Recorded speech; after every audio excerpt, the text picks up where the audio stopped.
Hey, what's going on, you guys? Welcome back to Forgiven AF Podcast, Forgiven and Always Faithful. You guys know that we use this for marketing for our nonprofit Second Chance Mentors, where we work with the young kids in Mansfield and Arlington Independent School District that have been kicked out of school for fighting or drugs.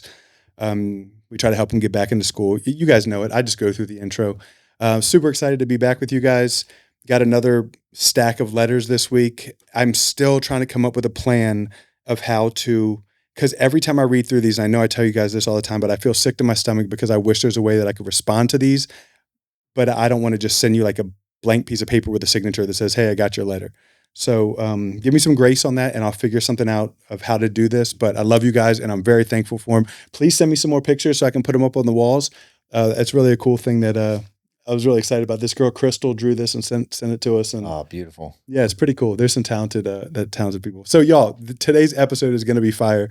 I wish we would have just recorded for the past 10 minutes while we were just talking. We would have a bunch of good content to make clips and stuff. But I knew it was going to be like this anyway. Preston Woody, man. So let me start off by first saying, you guys that watched the podcast a couple weeks ago with Alex Loretto, right? So he came on, told his story about going to SEG and finding the Lord. And I had met him a couple months before and he kept talking about my business coach, right? And I'm not going to lie. When I hear that, I've seen a lot of people pour money into business coaches and stuff. And I'm like, business coach? I'm like, what do you have a business coach for? You know what I mean? Like, you go do what you need to do. And because that was just my first opinion, like thought of a business coach, right? And he goes, no, you don't understand. Like, you got to meet this guy. You got to come see him. He's like, he has a group that we're having on Tuesday. I think it was Tuesday night. He's like, I want you to come. And I was like, man, all right, I'll come. So I'll come see. You know what I mean? I always have these. I'm very, let's say, not pessimistic, but I'm always like doubting stuff until I see it, right? So we show up. It's at your house. You have it at your house, and there's a bunch of people there. And the cool thing was, it's a bunch of like cool alpha guys, right? It wasn't like, you know what I mean? Like in my mind, I'm thinking, okay, business coaches could be a bunch of like soft type guys that need to be led, and that's not what it was. It was a bunch of, and then you came in and bro, you had us fired up. And I was like, well, this is actually kind of cool. I'm like, my heart's racing. You got a bunch of energy. You had a great speaker come and talk about a story. But then when you got up there to talk and just the way you carry yourself and your wisdom, and like I told you earlier, the way you're present with people is something that I've never seen before in a person. I feel like everybody is always ready to speak, right? I feel, and I struggle with this.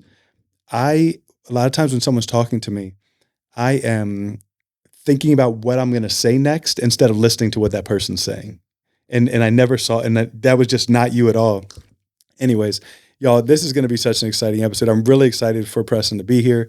If you could just kind of steal the mic from me before I just keep rambling and kind of tell our listeners like who you are, where you're from. Oh, brother. I'm so excited to get to chat. I'll guarantee this, like in the next 30, 40, 50 minutes, you're going to have the best time that you've had all stinking day. So get ready to get jazzed up, because something about Sean, the first time I met you, you walk in and you're clearly an alpha. And after a couple minutes of talking to you, what I felt come off of you was joy. You're this walking force, this juggernaut of joy. And when I interacted with you or encountered you, I felt a weight come off. I felt boldened and empowered. I think the Bible calls that iron. Iron sharpens iron. And I felt better and more keen. I felt like I had a greater edge just by interacting with you. And your smile is contagious, and the way that you operate is out of a fearlessness that I want to grow in and envy. The action that you've taken over the last 5 years, just hearing over the gym and the businesses and the things that you've done when you had the excuse to lay down, to be complacent, to wallow in your past, the amount of action that you take, it produces courage in me. Thanks. So thank you. Just by meeting you, I am inspired to do and become more. Thanks, buddy. That means a lot. It's hard for me I need to learn how to just be able to say, hey, thank you. You know what I mean? Like it's hard for me to take compliments. I get like awkward and like squeamish. But thank you, man. That means a lot.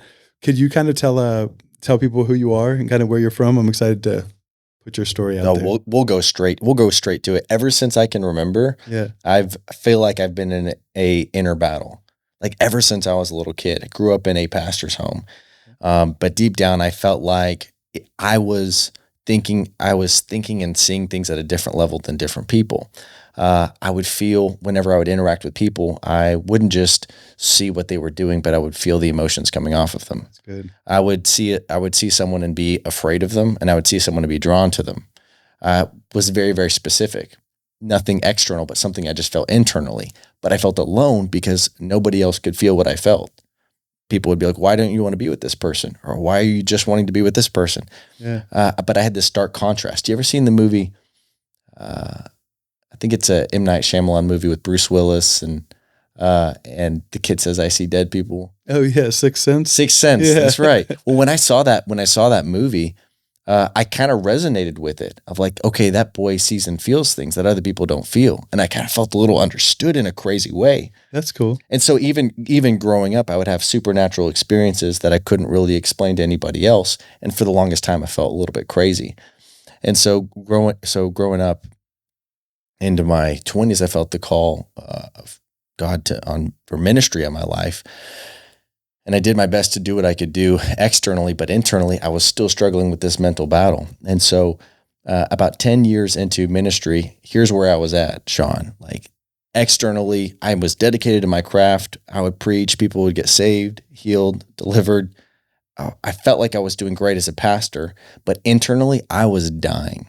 I was dying because I was in an environment where you as a leader weren't allowed to talk about what you struggled with. Oh, that's good. I was in an environment, in a space where we didn't have permission to take off our armor, and I was bleeding under my armor. I was bleeding mentally, and I had just gotten married, just had a baby, and it was that lack of ability to be around men or to confide or to confess was killing me because I would have to put on externally and then come home and everything came off with my family.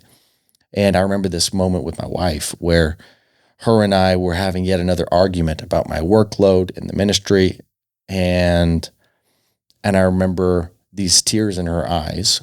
And I felt that I had reached a shifting point, that if I don't make a shift in the next 6 months, she's going to be gone. You ever have that moment where I have to decide right now? Yeah, absolutely. I can't meander. I can't put it off any longer. I can't try to keep the duct tape on everything. And that's when I knew I needed to make a massive shift. And that's where I went and I resigned 9 years of ministry because I had ministry in the hierarchy higher than I had family, family, my marriage. And that's a problem, right? Because we know the way that's supposed to, how Yeah. that's supposed to work. And we were actually just kind of talking about that. Do you feel that's a common problem with men in ministry, that they don't, because they have to hold themselves to the standard, that they don't allow themselves to be almost vulnerable and transparent with what they really struggle with? I think so. I think it comes from different angles, and it depends on the ministry culture that you're a part of. But part of the expectation is you can only confide or talk to your leadership, and that can also be a challenge when that's the person who pays your check. Yeah. That's the person who's vetting you to see if you should get promoted. It becomes a cage in a sense, and it can be a very dangerous place where you are conditioned to perform without being healthy internally. Were you already seeking, or did you know that you wanted to have like that sort of like those sort of relationships where you could be, Oh man, in my core, I knew I needed it because I preached it. We preached it. See, that's good. We preached it, but we didn't live it. And we thought that we were. I think I thought that I was to a degree, but I came to a breaking point where I knew like that this isn't right. The system isn't right. And what I had developed, Sean, was, and I'm almost embarrassed to say it, like, because I was like a positive preacher helping people turn their life around, and I was struggling with depression. And what I was told from my leadership was to go to see a psychiatrist and take medication. And when things got worse, they said, okay, go ask for your dose to be upped. Yeah, that doesn't sound right. Medication, pharmaceuticals, that was the path. Oh, you just have a chemical imbalance. So I was just stuffing things down year after year after year. And when you do something, like something that I learned, when you do something enough, an action that's incongruent with what you believe, that's what causes depression and anxiety. It's not a chemical imbalance. It's being incongruent with who you are and how you define yourself internally. That's good. And I was crumbling. And that's where I knew I needed to let go of that dream per se. Did you already have a plan in place? Nothing, bro. So I like that. I was just hoping that's what you were It was say. a breaking point it was a Hail Mary. It was 2020 in the middle of COVID. Oh, gosh. My wife had just had a baby. She was my daughter was about 5 months old at the time. So she had stopped working. We had a house that was based off of 2 incomes. Yeah. And we were down to 1, but I was at a place where I need to burn the ships now or we die. Man, that's crazy. So did you know that it was going to be some sort of coaching? You knew you were going to still be in the business of helping people and leading people? You know, at that point, did you ever think I'm going to go get a job in construction? Or my brother, my main mission at that time was I need to take care of my family. Okay. And that was it. And I'll find a way outside of that. You know, I had considered perhaps a coaching path.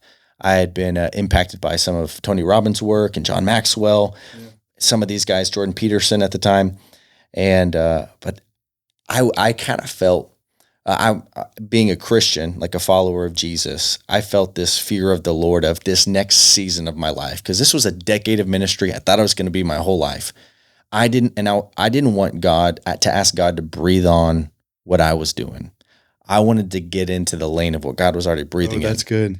And so I had this reverence of God to be sure that I'm in alignment with this next season. So what I did next ends up being a big part of my life now. But the only thing I knew how to do to get away from the noise, as I'm seeing my friends in ministry falling, moral failures, crazy stuff culturally. I know you remember it. Yeah.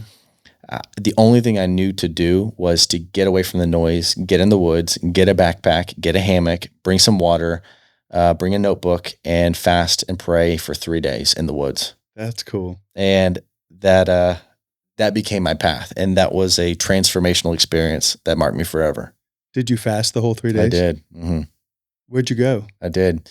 A buddy of mine has access to some land a few hours from here. And so he had a secret spot that he was able to give me access to. That's cool, man. Total solitude. And you felt like you heard from the Lord. Oh, man. You know, walking in there, something that I believe is the quality of your answers are determined by the quality of your questions. And in life, if we have bad answers, it's just because we have a low quality question. Yeah. And a mentor of mine, he said, I want you to just take a notebook and I want you to write down a few questions that you want answered. So I wrote down these questions that you really want God to answer, the Holy Spirit. Dear Holy Spirit, I wrote down these 7 questions. I go out.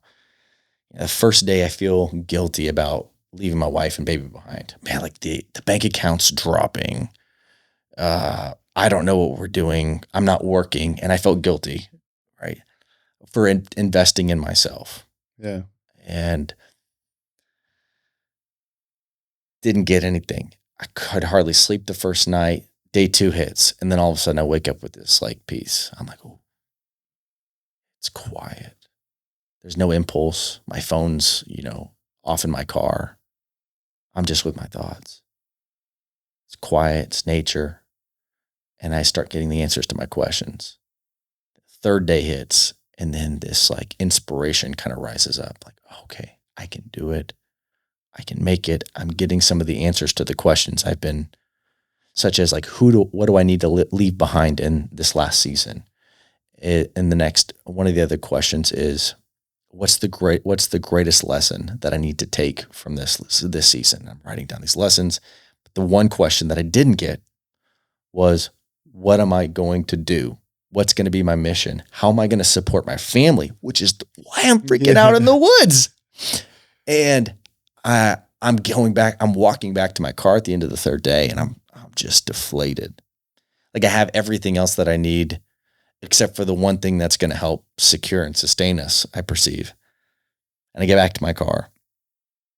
I open up my phone. I'm like, all right, let's check on the fam, see how everything's going. Some text messages flood in. I get this text, super interesting. Get this text from somebody and said, hey, Preston, I know we haven't chatted in a couple weeks, but I've not been able to stop thinking about you for the past 3 days. And he said, I'm looking for a coach, a personal development coach. And I was curious if you did anything like that. That gave me chills. That's awesome. And right there in that moment, I knew that God had spoken. That's so awesome. That was my answer. I didn't get my answer until the very last minute. And my answer to him was, yes, of course. I have no idea.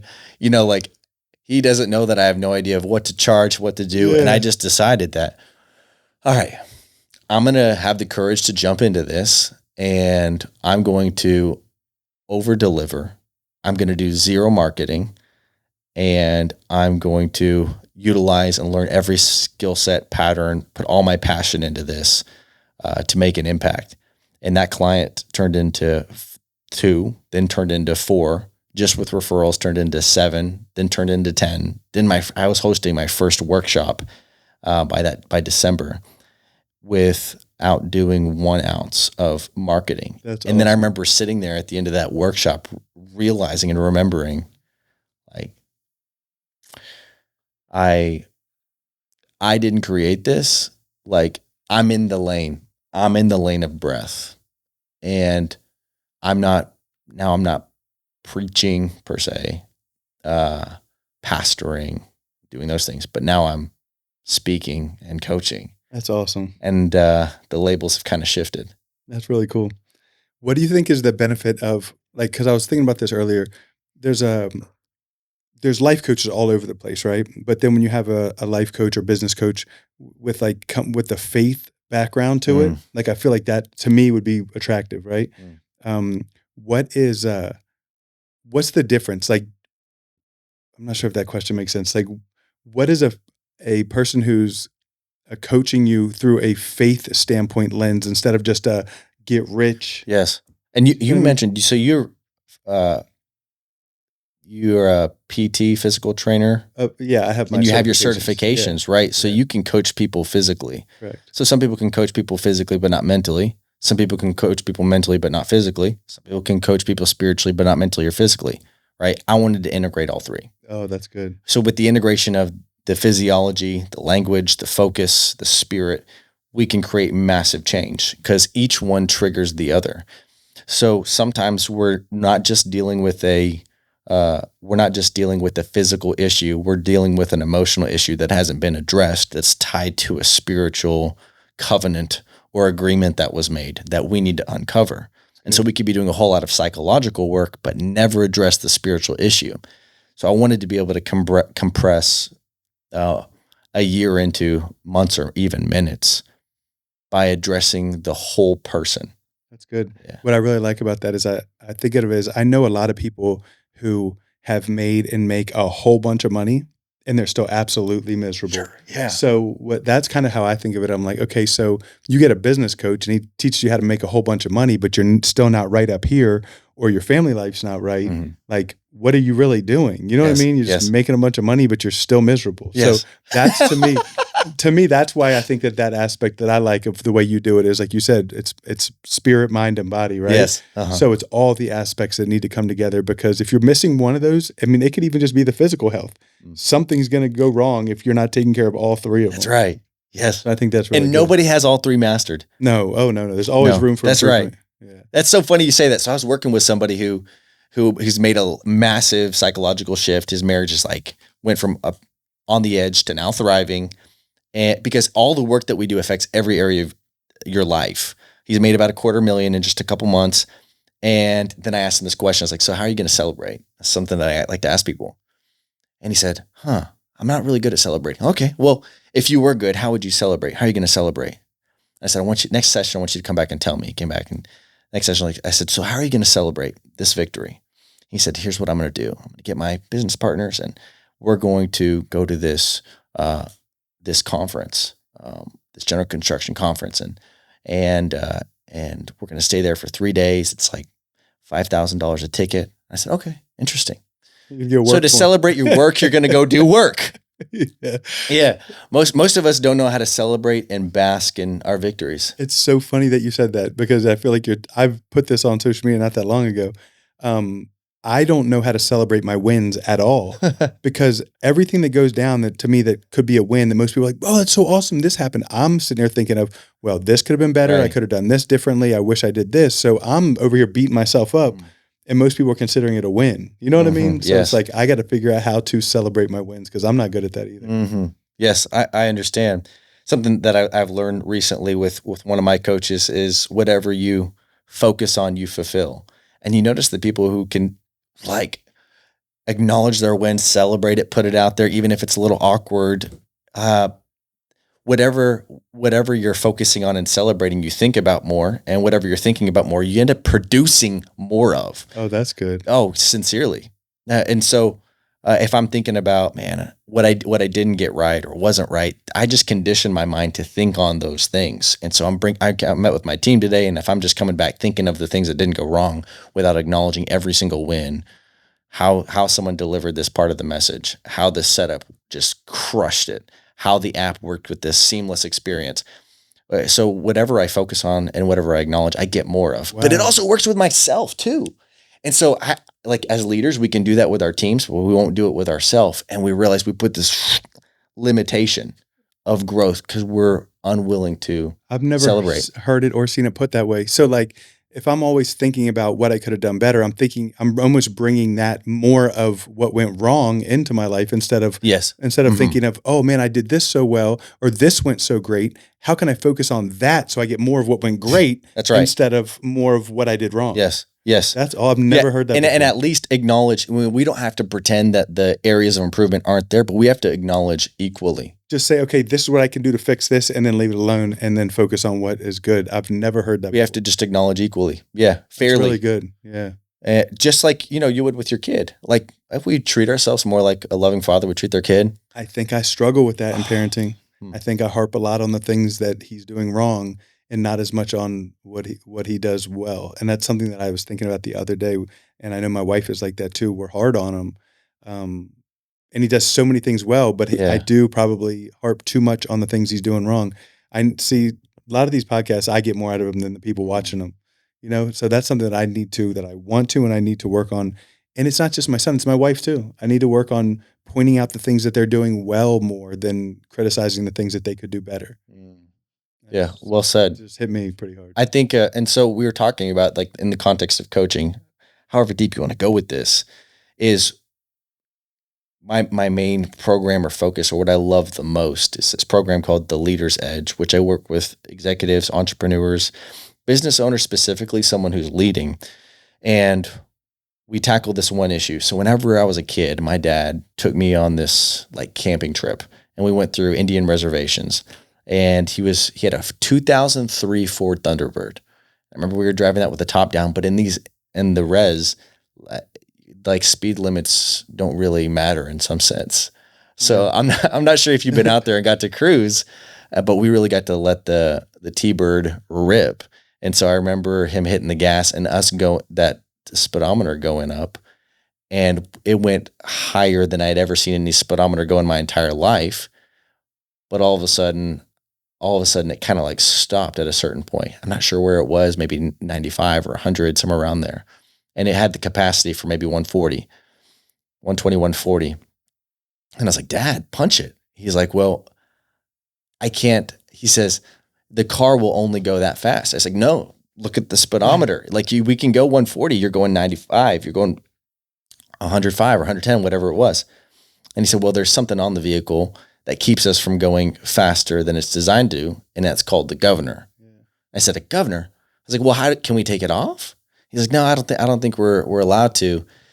And that baffled me from that very moment. Is most of us, we are designed to go way faster than we go, but what keeps us is not the gas we put in or how polished we are, but there's something internally. We have a governor, and I call it an inner conflict, that causes us to sabotage ourselves before we reach our full capacity. So you see people who can like, oh man, they're going to blow it out of the water. They have the capacity to do this leadership potential is unlimited. Externally, yes, but internally, they've got this governor. You could be a Lambo with a governor that can only get you to 65 miles an hour. Literally, yeah. Right. And so there's a lot of people probably listen that like, I know that I'm meant and built for more. Like I have the disciplines, the knowledge, the mindset. I've read the books, all the things. But there's something that causes you, once you get to a certain level, to start sabotaging yourself. Man, I think you're talking to me, dude. That's so good. You don't deserve to go this high. This is the journey that I've been on, and this is the specific work that I do, is unleashing people's performance by removing the governor. That's so good. And most people are unwilling to figure out what that is, that inner conflict or limiting belief is. But once you remove it, you unlock the speed. And it's almost minimal effort. That's really cool, man. I've never heard that explained that way, but it actually hit me because it really does sound exactly like me. I get myself to this level where I'm like, I feel like it could take off, and then for some reason I just get stuck. It happens to me in a lot of different aspects. Man, that's so good. All right, so look, I went through first of all, I really love your content. I told you that earlier, and I wasn't just saying that. I really and this is exactly what I told you earlier. Normally, when I look at someone's content and I'm going through it, can have a very pessimistic. I don't know if that's the word, but where I'm like, oh yeah, I've heard that before. Oh yeah, you took that from this person, right? Like, and I couldn't find that in any of your stuff. I really liked how all your stuff was really original. But can we hit on a few of them? Just a Sure, couple? let's attack it. Okay, This cool. is going to be fun. So the first one that I thought would be really beneficial to people, because I'm a big advocate for, I read a book before. I think it was called. I think it might have been. What was it? Winning the Day, maybe, or another one like maybe Aubrey Marcus. I don't know. You know who that is? Okay. I don't think so. I forget who it was, but anyways, it was about. So one of the big parts of it was your morning routine, about like winning in your morning routine. Can you kind of tell our listeners kind of what the first 5 that you have? And Bro, I love the concept of like winning the day. yeah, So I believe in my core, in my gut, that like life is about what you do with the first fruits, like of your finances, but also of the moments of our day. And what do most of us do with the first fruits of our day? start scrolling. Yeah. And we are building a foundation on sand, mentally, psychologically, spiritually. And we're, however long that scroll takes, between 8 to 30 minutes on average, our mind is already programmed. And so the rest of our day we're deprogramming so that we can think our own thoughts, so that we can be clear, so that we can get our creativity back. And with I believe that if we win the morning, we can win the day. If we win enough days, we'll win the year. If we win enough years, we'll win our freaking life. Yeah, that's awesome. That's what I really believe. I like that. Yeah. And so I don't think I've ever met anybody. And so I was just studying when I was younger, like, what do great people do consistently? And they all had a powerful morning rhythm or routine. Yeah. And so, like, being someone who believes in the spiritual things, biohacking, I'm like, okay, how can I bring all of these things together? I learned from John C. Maxwell, who was one of my teachers, wrote some great books, and he taught me a lot about disciplines. And he has a rule of 5 things that he does each day. And I thought, what if we create something that is 5 things that can get someone into what we call a peak state every single day in the morning? Yeah. What do I mean by a peak state is most people are either in a weak state, which is when you're critical, reactive, numbed out; a passive state when you can barely think your own thoughts. You're there, but you're not there. You're not really in the room. Your creativity is diminished. You just want to entertain, numb emotions, feelings. And then a present state is when you're actually active. You're in the room, you're smelling, you're thinking, you're feeling, you're mentally where you are physically.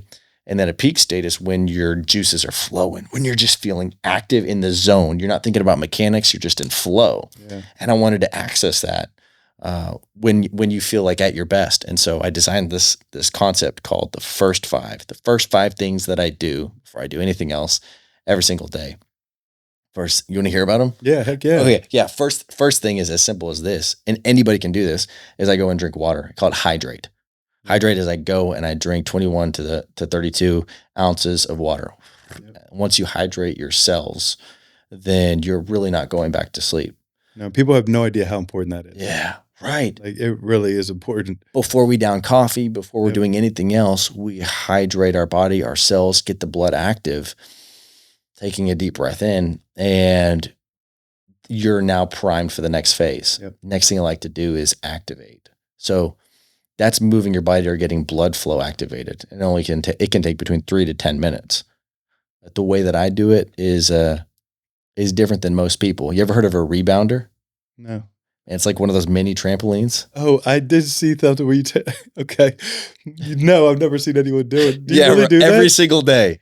You swear to God, you start Every jumping on single day. Bro, that's I get on pretty- those mini trampolines that you see like grandmas use, Yeah, for physical therapy. Mm-hmm. Yeah, every single day I'll go on and I jump on the rebounder. So I started this about 6-7 years ago. I learned it from Tony Robbins and what it can actually do for you physiologically and psychologically. So whenever I'm jumping on the rebounder, I hope a bunch of people go out and buy a rebounder after this. You should get sponsorship. Sponsor us. Might as well start a rebounder brand at this point because I believe in it so much. And you actually get a full lymphatic flush if you just jump for about 2 to 3 minutes, full body. And as you're jumping, every muscle in your body is contracting. So your coordination is going up, your blood flow is increasing, your lymphatic system is flushing, and it's low impact and lower on the effort side. Yeah. So, and it's kind of fun too. It does sound kind of frankly, fun. Like if you could get over the fact that like it's goofy and like I'm jumping up in my office and I close my windows and sometimes I realize, man, I wonder what my neighbors think. What is this guy doing at 5:23 a.m. jumping up and down in his office? That's so funny. But I love to do that. So some people do pull-ups, push-ups, run, hit the treadmill or something to activate their body. So number 2 would be activate. And then number 3 is integrate. What I like to do is I like to listen to scripture. So a lot of people don't realize, if you've ever like read the Bible before, I love to read the Bible every year. And you can actually, if you read or listen to 12 minutes a day, you read it through every year. Do you put that on and just listen to it? I do. Yeah. I'll listen to it as I'm activating and during that portion of my day. So it's like fresh. That's the first content on my mind. So I'm filtering my mind through everything that comes in. That's good. And so I enjoy listening to it. And then if something sparks, I'll get in and I'll read, I'll explore it a little bit more. First is hydrate, activate, integrating that. And the next one is calculate, where I will open up my planner, which this takes 10 minutes a day. This is the stinking game changer. Is I articulate exactly what I want my outcome to be for each day. Yeah, because I realize like I want to take equity of every day I have on the earth. Is that your schedule as well? Like, so you're going through your schedule for the day? Okay. Mm-hmm. And I'll do it with a physical planner. So there's low stimulation, no distractions. I'll cross-reference my Google or Apple calendar. But I'll write it all out so that it forces my brain, being ADHD, my brain to process it and think about my outcomes. And I think if I get anything done today, what are the 2 things? And I forced myself to determine a top 2. Like 2 most important things. That's it. Yeah. Top 2. So I learned from a guy who runs about 32 different companies. He says, secret to my success is I only do 2 to 3 things every day. I was like, okay, wow. Well, and he shared about his practice. He says every single morning he determines what are the irreducible minimums. So I wanted to determine these top 2 pieces that I do every single day. So I'll do some work to articulate them, write them down. And then, so once I calculate my day, then I get to go into, which is one of my favorite parts, which is the most easily skipped piece of it, is a meditate part. So everything that I've done, read through with scripture, wrote about, I'll sit, I'll be still. You ever done like any breath work or anything? Not really, but I've heard it's really good. Yeah. It kind of has always scared me like there was like something anti-Christian about it, but I don't think it is. I don't think so. I don't think so. In my experience, it's and in using this to help people break addictions, it helps people become more aware of themselves and their body. Yeah. I think there's a way that it can be perverted to produce a psychological experience. Yeah. Does this make sense? Yeah, for sure. To force an out-of-body experience, which you will be cognizant and aware if you're going down that path. Okay.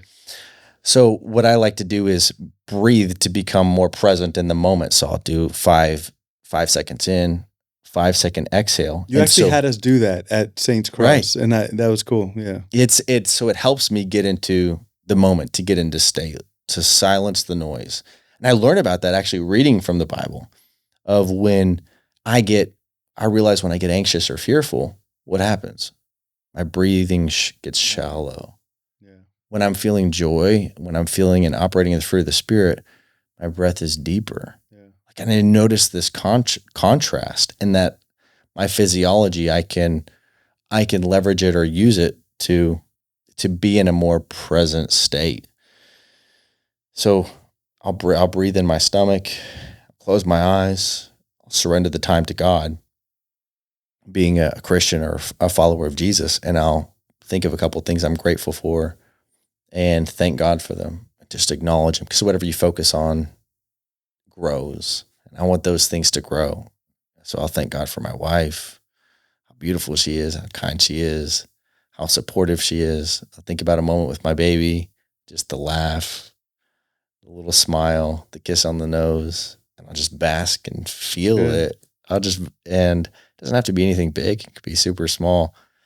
And I'll thank God for that. And I'll thank you, God, for the victory He's already given me for the day. And so as soon as I'm opening my eyes from that state, I already have a couple directives. I know what I need to do, and I'm ready to attack the day. So good. So it's hydrate, activate, integrate, calculate, and meditate. It's so good. And that's where I invite God into my agenda, and then develop that alignment. So I love that, because I think that's really important of how you set up and structure your day. Because I can get stuck sometimes reaching over, grabbing the phone and turn the alarm off and just getting back stuck on the phone. And you know what? It's so hard for me to get up after that. You know what I mean? Whereas if I can just hop up right away, start moving, and like I like to go to the gym first thing in the morning. Yeah. I like to get my workout done, and then I feel great. Then I'm ready. Then I like to go do my Bible study.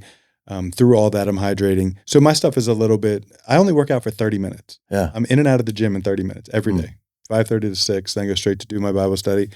So it's kind of the same. I've already gone through my whole, my calendar for the morning of what I have for the day. So I'm already prepared for what my day looks like. I'm kind of doing them, just not as like intentional as you are. I think in a way, perhaps unconsciously, because when you're lifting weights, do you lift? Yeah. So when you're lifting, you're activating your blood flow and you're getting all of that access. So you're turning on your mind, which activating your creativity, but it's also deepening your breath. Right. So it's happening in a different way. And I've always found my workouts have been almost meditative and therapeutic if I can stay off my device. Yeah. And I try to do that. I like to listen to worship music when I work out.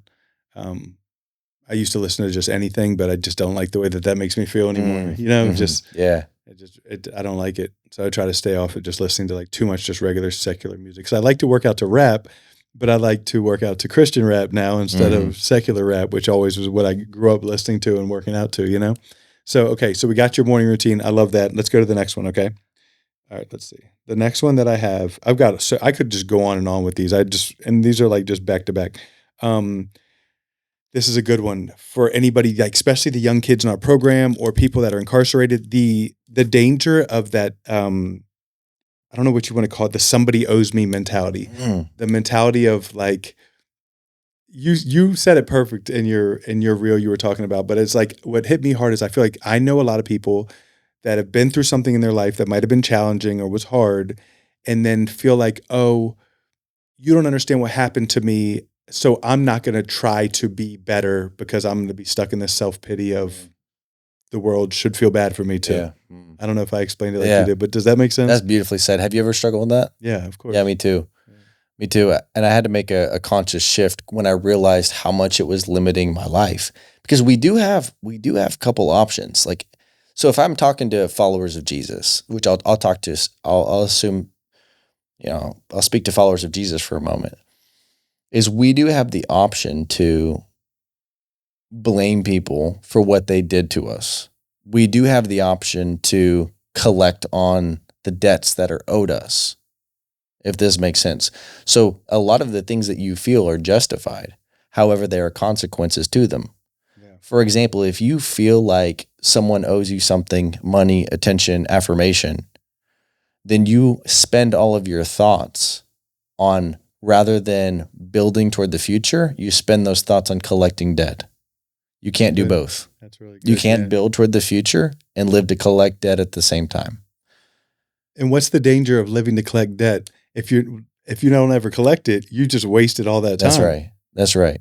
You know, so it's just a waste of time. You haven't built anything. Right. And those, I mean, if you've ever had someone trying to collect debt from you that you knew you weren't going to pay, I mean, that's the job. How does that guy feel on the other end? Who's calling people after people trying to collect debts?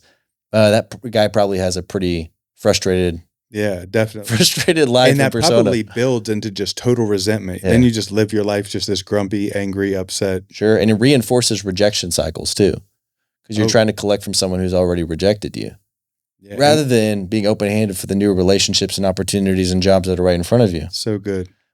So, I guess sorry, and I don't mean to interrupt you, but I want to just take this a second. So if there's someone who's incarcerated watching this or someone who's stuck and you were wronged, try to find a way, and I can't give you might have better advice, so try to find a way you don't have to completely forget it or, you don't have to like say that it's okay what they did, but try to find a way to release that so you can start thinking about moving forward instead of what you're owed or what someone did to you or the self-pity of, oh, woe is me, this happened, because you're not going to be able to, like Preston just said, you're not going to be able to move forward in all the new opportunities and relationships that are there for you because you're going to be stuck in this resentful, angry cycle of just bitterness that will you're hurting yourself. You're going to hurt yourself by not allowing yourself to grow into what you said, the relationships. Think about how many new relationships are out there that you're not going to allow yourself to enjoy or feel loved, or because there's someone out there that wants to love you, but now you're so angry at this person that this person is going to get an attitude that does not belong to this person. Yeah. Do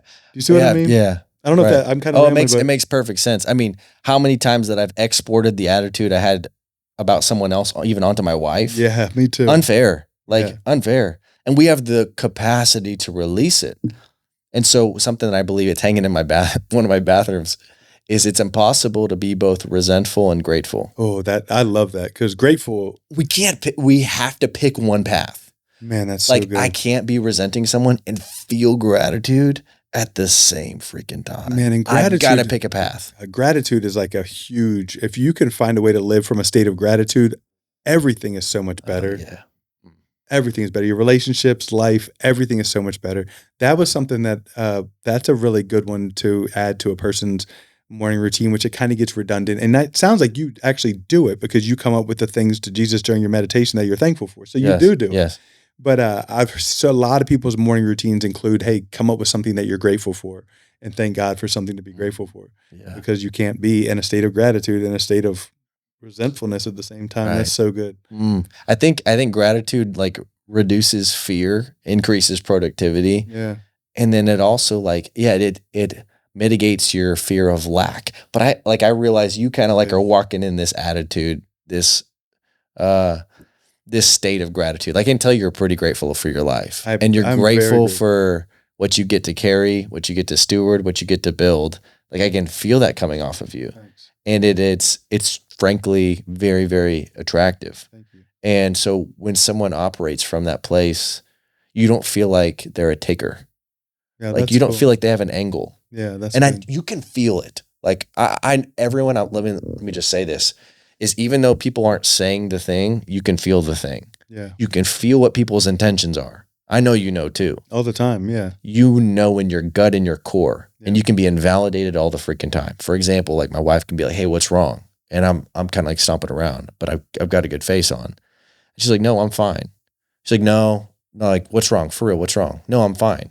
Deep down, I'm not fine, but she can feel it. Yeah. Right? I'm not sure if that's ever happened to you. Yeah, all the time. We can't hide it. Yeah. We can't hide it. And at the same time, you can't hide the fact that you're basking and operating in gratitude and abundance. I don't feel like you're here to take from me. You're here to give and offer to people. Yeah. And what that makes me feel from you is I want to have a better relationship with you. I want to do business with you if I can. My trust for you just increases. And you didn't have to do or say anything. It's just the gratitude you operate in. That's cool. Thank you for saying that. Because I actually have the feeling of myself of I'm always worried about what people think about me. You know what I mean? That is an issue that I have. Is I'm so worried about what people think of me that it's cool that you said that, because I'm always worried about someone being like I was worried that you wouldn't even want to do this. You know what I mean? I was I'm just going to ask him if he'll do the podcast. You know what I mean? But like you said, that it definitely wasn't from an angle of what mine's normally the other way around. Like, let's see how I can build other people up. And that's what I feel. Let's get to then let's just go right to that question, to that part of it. It's funny you brought that up. Something that you said, when you walk into a room, there's two types of people. Okay, dude, I love this one. This is so good. There's two types of people when you walk into the room. One of them is the here I am, look at me, and the other person is the there you are, I see you type of person. Mm-hmm. Did I explain that right? That's kind of how I took notes. Can you explain that? Right, and I don't think there's much of a middle ground. You're either like when you walk in, a here I am person, which I think is about 90% of people. They want to be noticed, acknowledged, seen, approached. And then there's maybe the 5 to 10% who is there you are. The encourager. There he is. The person who's always making the first assertion, always initiating the handshake, the person who is focused on what's new about the other person. Yeah. That's the person who's asking the questions. That's the person who has listen to this, who has a question ratio of 80% and a period ratio of 20%. Does this make sense? Is what is the word for this, the 20%? Period or declarative. Oh, like them talking about themselves or whatever. Right. Or making declarations and statements. Yeah. Because most people make 80% statements and ask 20% questions. The there you are sort of person is going to be asking 80% questions. That's good. And 20% statements because they care and they're focused on another person. That's good. Rather than the value they can bring. I wonder what mine would be. I wonder if I would struggle with that part of it. I don't know. That just makes me, I feel like. I think on this pod, you're doing pretty good. I don't know. That just hit me. I wonder where I'm at on that. I know that I love, one of my favorite things in the world to do is to encourage people. Yes. Like, I want to make people feel good about themselves. Yes. I get more out of that than the center of attention being on. My wife just made a post yesterday to mess with me that said, babe, I'm so proud. Babe, I'm so freaking proud of you, or something like that. And put it on Facebook. Oh man. And she knows me. I don't like compliments. Like, so it totally, and then all these people were like, babe, I'm so proud of you too, like messing with me. And then at the end she goes, the best part about this post is he hates compliments. You know what I mean? Like, so I would rather flip that and give it to someone else. You know what I mean? But I feel like I live my life for the applause, but then when I get it, I don't like it or know how to handle it. I don't know if that makes sense. Why do you think that is? I don't know. I think it's an insecurity thing. Insecurity of what? I don't know, maybe not feeling like deserving of the applause, or insecurities in being such a people pleaser, or like wanting people to like me so much, or, I mean, it's just that's kind of been a staple of like how it's not a good thing, right? Like, I'm not saying it can have its benefits, right? Like, I try to treat everybody right because I care about how they think about me, you know what I mean? But at the same time, there's times I've allowed it to keep me from doing stuff I think I'm called to do, because, I really want to do this, but what if people think that this about me? Or I really want to try to push this content and make more content. For instance, let's just make the best. Here's it is. I want to make content. I make content all the time, and I think it's really good. And then I'm like, I don't want to put this out there because what if somebody thinks this about me?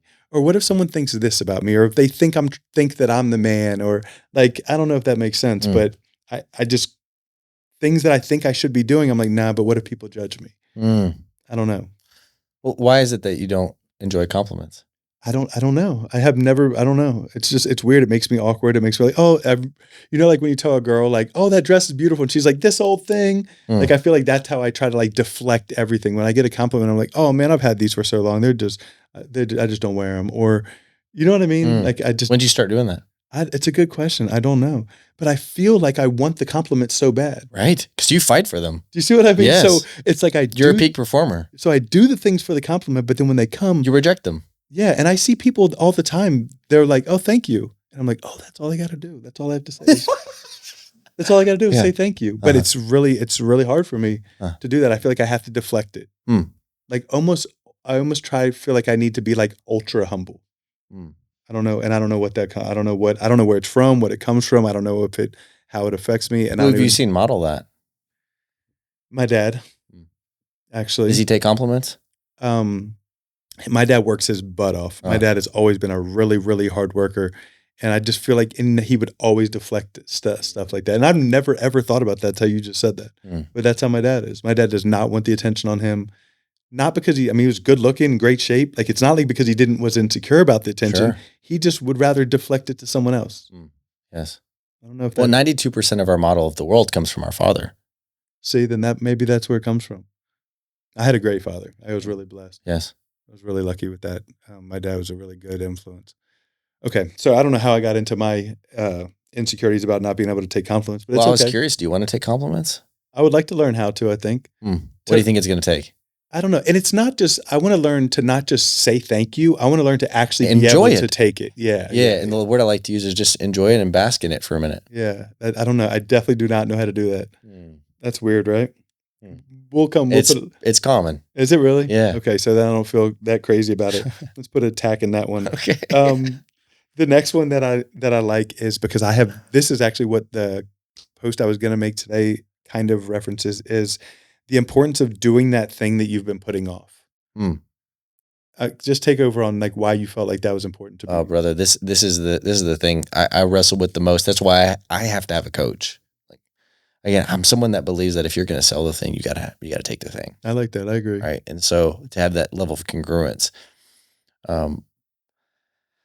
but most of our desire for entertainment is not because we're bored. Most of our desire for entertainment is to distract ourselves from the anxiety of not doing the thing we've been putting off. So true. That's it. It's so true. That's freaking it. So it's not, you're not addicted to Instagram. You're not addicted to TikTok. You're not addicted to YouTube.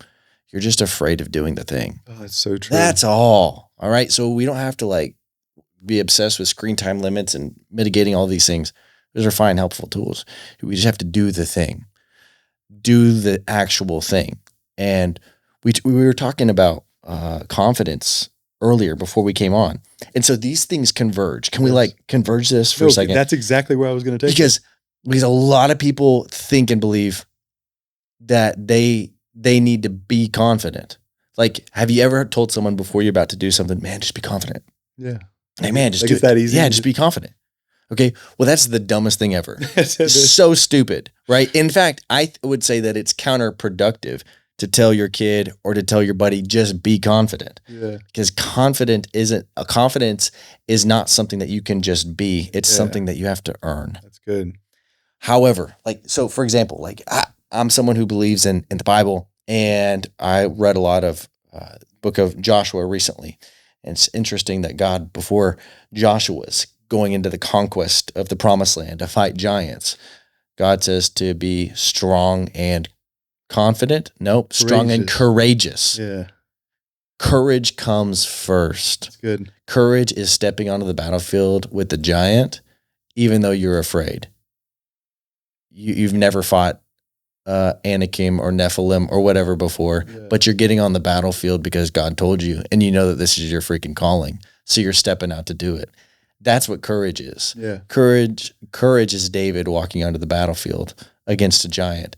I've never fought a man before, and now I'm fighting a giant. I've killed a few lions and bears, but I know God is with me, and I'm a freaking good shot with my sling. Like, I've never done this before.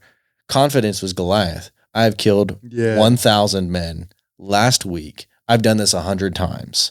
So it takes zero courage. That's cool. The difference between courage and confidence. That's right. That's cool. It's so you can tell people. That's why you are an encourager. Did you hear your words there? Like, you love to encourage people. Yeah. Because you can't in confidence someone. Yeah. They have to earn that themselves.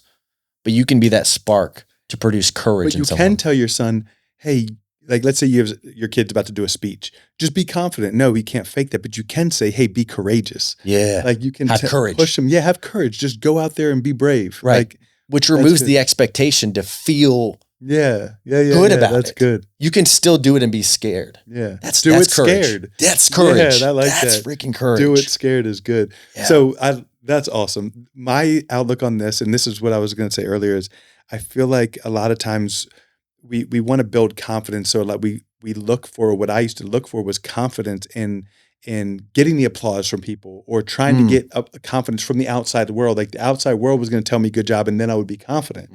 But nothing really worked for me as far as building confidence until I started to fully do everything that I said I was going to do. Yeah. So when I started to say, because think about all the people that have been saying for the past 10 years that on Monday they were going to start a diet. Right. Okay. And by Wednesday, they mess it up. They don't even believe themselves anymore. How can you have confidence if you don't even believe your own self? You know what I mean? So when I started to do everything I said I was going to do, if I make a plan to do this, I'm going to do it. If I say I'm going to do this, I do it. That's what built confidence in me. Yeah, that's it. So I feel like, and that's like this whole thing with putting off the thing that, or doing the thing that you putting off, to me, is doing the thing that you've been saying you're going to do. Right. You know what I mean? Doing the Right. thing you know you're going to do. When you do that, when you finally just say, all right, I'm just going to go get this done. For one, the anxiety that you relieve, that, you know what I mean? Because there's like a cloud over you when you know you have stuff that you need to get done and you're not doing it. Like, but when you can just buckle down and say, "Oh, I'm going to go do this thing that I know I need to do," man, the clarity, the peace, the anxiety that's 100%. just releases. Like, that's why I saw that and I was like, that can change people's lives.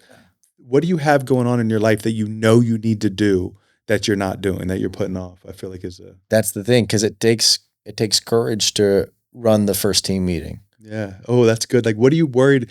And I guess maybe there's a reason. So I look at everything. This is another struggle of mine.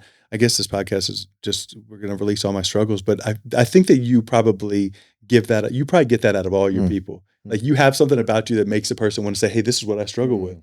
So that's a cool thing. But oh no, don't tell me. I just lost it now. What were we talking about? Which are courage, confidence. I talked about, Man, I had something that was really good. I don't know how I lost it. if we find the flow, we jump back in, man. We'll find it again. But it was something about just I was back on the doing the things that we say we're going to do. Yeah. So, but I had lost. Okay, let's go to the next one. Dang, I can't believe my brain just. Yeah, maybe it'll pop back up. But if like I was saying earlier, it takes courage to run the first sales meeting. That's what it was. Okay, right? So what are you like? Why are you putting it off? Yeah. Is it because you're scared of something? Usually. Or like, why do we do that? That was it. Thank you. Usually. Good job. Why are we putting it off? We're scared. Yeah. Like, are we scared of failure or what other people think? Or like what, like, that's my thing. Like, am I worried about what people are going to think about it? Am I going to worry about failing? There's not many things that I really have put my mind to, and this might sound cocky, but that I've really put the time and effort into it, that I knew God was behind, that failed. Right. Right. And if it did, I was beneficial to me. Like in some sort of way it helped me. Yes. You learned. Yeah. You either earned or learned. Yeah, for sure. So I don't know. That's really good. That's what I was trying to, good job. Thank you for getting me back to that. But it was like, why are you putting off that thing that you're not doing? Yes. So yes. I think it's rooted in fear. Yeah. I think it is. I think for the most part, entertainment to a degree is rooted in fear. Distraction is. Just to keep us thinking from the stuff. Because we're taking our face out of the real world and put it into a virtual world. Man, that's good. Okay, I got one more. And this one was another one of my things. Man, so this is really, let me know how much I owe you at the end of this for this counseling session, okay? Because I feel like that's I'm getting more out of it than y'all get to be here live for my counseling session. But this is one that I do struggle with, and I feel like I've kind of always struggled with this. And it's, I've always just said, but I'm here, but I'm present, but I'm not full, but I'm not actually present, right? Like I'm there. Which in my mind, I even say that to my wife, like, babe, like, okay, I know I could be, but I'm always here. Like thinking that justifies like me not pouring into my wife or taking the 30 minutes to put my phone down and looking her in the eyes and asking her, "Hey, how was your day?" And just listening to her and not fixing it. And you know what I mean? But I'm not very good at that. Like I've always just, like, proximity to me meant I'm here. Oh, yes. And that's like been a big struggle. Man, that's super powerful. I believe in a huge contrast between the masculine and the feminine. The masculine has incredible powers and the feminine has incredible powers that God has given each different category. And the greatest of those and most desired superpower or gift, I suppose, would probably be the best word of the masculine that women and children, and even those on our teams crave, is depth of presence. Yeah. Depth of presence. I'll tell you how I learned this. Whenever my daughter was born, and she was probably, I think, 8 weeks. 8 weeks. I remember holding her, and I had my phone out, and I remember I was going through some emails, holding her in this arm, and she's 8 weeks old, and I felt something on my hand. She put her hand on my hand and pushed it away. And I look back at her and she smiles at me. I smile back at her, look at her. Her name's Olivia. I pull my phone back out. I keep going through the emails, getting these things scheduled. I feel her hand on my finger again. She pushed my hand out of the way. And I look back at her and I realize my daughter's 8 weeks old and she realizes her dad is there, but he's not there. Yeah. That he's I can't trick an 8-week-old. That's pretty funny. And how am I going to try and trick my wife? Like, you can be there physically, but absent mentally. Like, how many weekends and moments have we forgot because we were there physically, but absent mentally? We weren't. So you can be somewhere physically, but not fully present. And what does it mean to be present? Like, are your 5 senses engaged? Yeah. But there's a deeper layer. It's like, is your will engaged? Do you want to be there? That's good. Like, your especially your wife will feel it if you want to be there or don't. You can't trick. They know. Like, the feminine, one of their gifts is they know. That intuition. Yeah. They can tell, they can see deeper. So if we turn up, we're going through the motions, we may be externally happy and presenting and performing, but deep down we don't want to be there. She'll feel it. She'll know there's an incongruency. She'll call it out, and then we'll invalidate it, and then it'll breach trust, and then we'll wake up tomorrow bickering, not knowing what happened. Right? That's exactly right. The feminine knows that God gave her that gift, and God gave also the man the gift of depth of presence.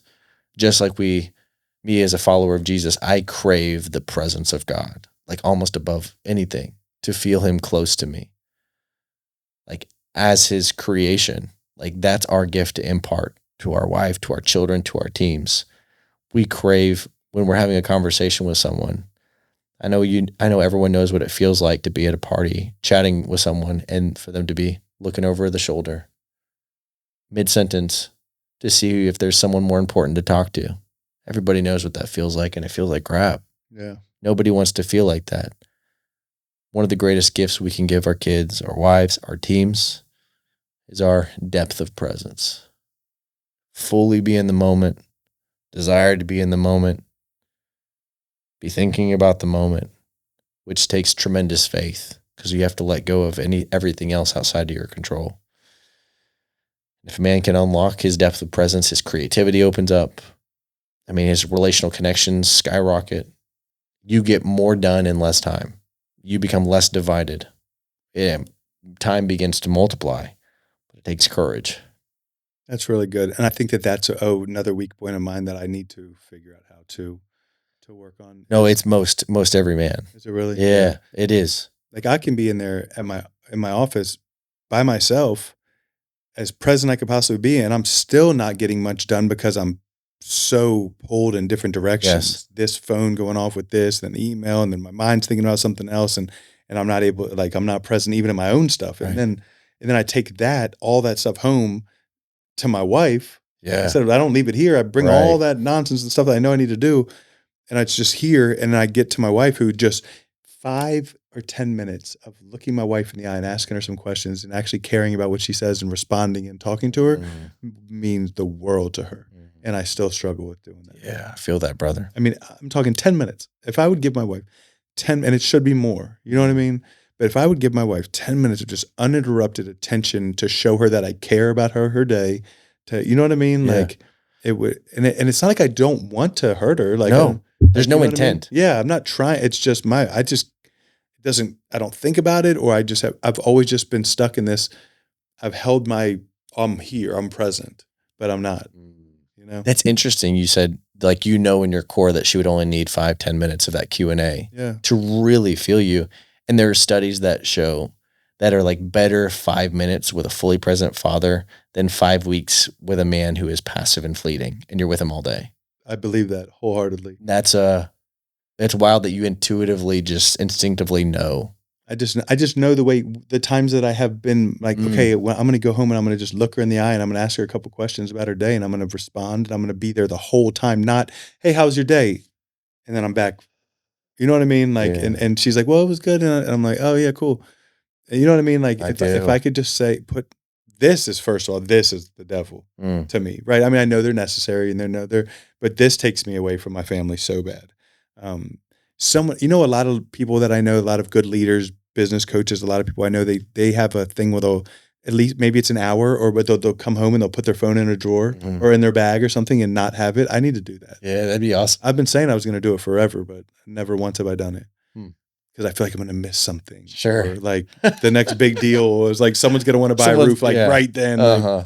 that's never happened. And all of a sudden, you know what I mean? Uh-huh. And the type of people that I deal with, they would probably be more honored that I said, "Hey man, I was spending time with my wife. Sure. I had to sorry I couldn't call you back right away." Mhm. Man, dude, thank you so much for doing this, bro. Like, I've really enjoyed this. I really like you're special, bro. You really are. Oh, thank Like, you. I don't mean that in a weird way, like, but I really enjoy your presence. I feel like I can learn a lot from you. Thank you, brother. Like, and can we tell all the people listening, because it's not just people in prison, how they can find you, social media handles, stuff like that, if they want to get in contact with you? How I'll tell you what, like stepping out and doing social media and content, I really just started this last year, and I didn't do it for so long because I just had built it up in my mind that I'm just going to be small, referral based, and impact people that way.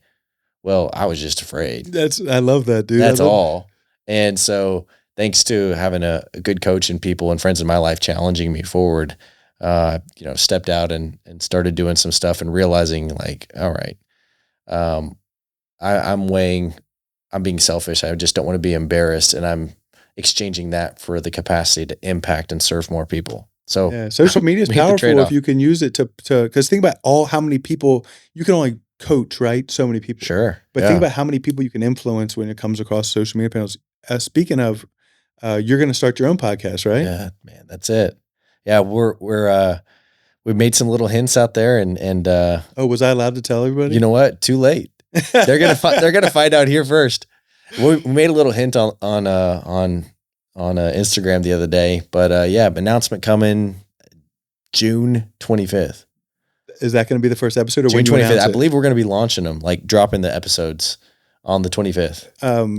Can we give a shout out to who you're working with? Yeah, I'm working with Zach Rippey.